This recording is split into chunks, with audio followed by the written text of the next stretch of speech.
Hi families, it's Nicola again. Here we go again. It's Thursday evening and it's bedtime story time. So tonight we're going to read Giraffes Can't Dance. This is by Giles Andre and Guy Parker Rees. Okay, ready? Let's read. Gerald was a tall giraffe whose neck was very long and slim, but his knees were awfully bendy and his legs were rather thin. There's Gerald. Can you see him? So that's who the story's about. He was very good at standing still and munching shoots of trees. But when he tried to run around, he buckled at the knees. Poor Gerald. There he is.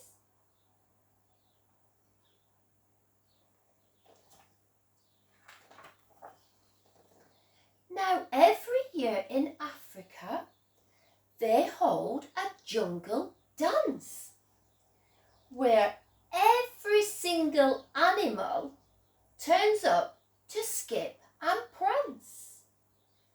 And this year, when the day arrived, poor Gerald felt so sad, because when it came to dancing, he was really rather bad.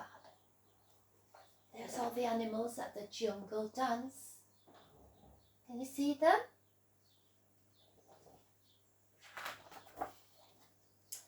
The warthogs started waltzing and rhinos rock and rolled. The lions danced a tango, which was elegant and bold. The chimps did a cha-cha with a very Latin feel, and 8 baboons then teamed up for a splendid Scottish reel. They're funny. I can just see some of you doing all these dances. Gerald swallowed bravely as he walked towards the floor, but the lions saw him coming and they soon began to roar. Hey, look at clumsy Gerald. The animals all laughed. Ha ha. Giraffes can't dance, you silly fool. Oh, Gerald, don't be daft. That's not very nice, is it? Shouldn't laugh at people, should you? Gerald simply froze. He was rooted to the spot. They're right, he thought. I'm useless. Oh, I feel like such a clot. So he crept off from the dance floor and he started walking home. He'd never felt so sad before, so sad and so alone. Poor Gerald. Then he found a little clearing and he looked up to the sky. The moon can be so beautiful, he whimpered with a sigh. Excuse me, coughed a cricket who'd seen Gerald earlier on. But sometimes when you're different, you just need a different song. Oh. Listen to the swaying grass and listen to the trees. To me, the sweetest music is those branches in the wind. So imagine that the lovely moon is playing just for you. Everything makes music if you really want it to. Oh. With that, the cricket smiled and picked up his violin. Then Gerald felt his body do the most amazing thing. His hooves had started shuffling, making circles on the floor. His neck was gently swaying and his tail was swishing round.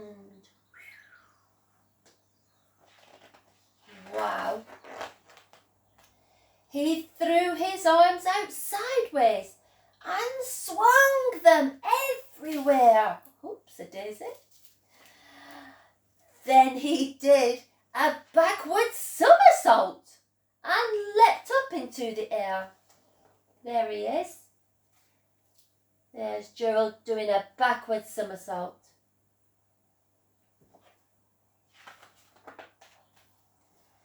Gerald felt so wonderful. His mouth was open wide. I'm dancing! I'm dancing! Yes, I'm dancing, Gerald cried. Then one by one, each animal who'd been at the dance arrived while Gerald boogied on and watched him quite entranced. They shouted, "It's a miracle! We must be in a dream. Gerald's the best dancer that we've ever seen." There he is. Look, can you see him strutting his stuff? I expect some of your dads on the dance floor dance like that. And perhaps your mums. How is it you can dance like that? Please, Gerald, tell us how.